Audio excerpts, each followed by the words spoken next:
په هرات ولایت کې د امیر المؤمنین حفظه الله امر ته لبیک ویل شوی دی.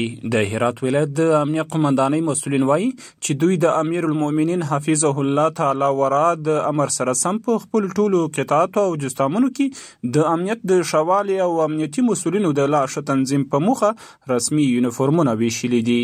په دې اړه د امنیه قومندانۍ قومندان ښاغلي الحاج محمد یاسر اخونزاده صاحب د پولیس راډیو سره د خبرو پر مهال وویل چې د امیر المؤمنین حفظه الله تعالی ورا د امر سره سم د هرات ولایت په ټولو امنیتي قطاعاتو او جستامونو کې امنیتي مسؤلین مکلف سوي دي ترڅو په خپل رسمي یونیفورم سمبال وي. اسلامي امارت د زعیم امیر المؤمنین حفظه الله د هدایت پر بنسټ د هرات ولایت امنیه قومندانۍ ټول امنیتي مسؤلین په ټولو قطاعاتو او جستامونو کې په نظامي یونیفورم باید سمبال وي.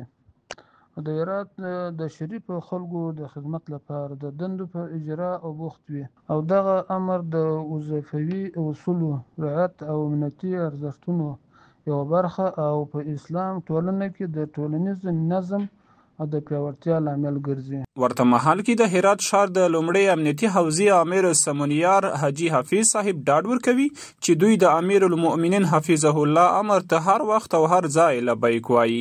دوی زیاتوي چې د رسمیاتو پر مهال به خپل چارې په رسمي لباس یونیفورم کې ترسره کوي. دا خو د امیر مبارک امر دی چې مجاهدین په رسمي اوقاتو کې په رسمي دندو کې باید ملبسه په یونیفورم باندې وي او زموږ د امر ته لبیک وایي او ورته آماده یو او ټول ملګري بس په رسمي اوقاتو کې یونیفورم به اغوندي او دا لازم او ضروري دی. امنیتي ځواکونه د چک پاینټونو پر مهال د رسمي لباس له اغوستلو خوښ دي او د امیر المؤمنین او مسؤلینو امر ته لبیک وایي.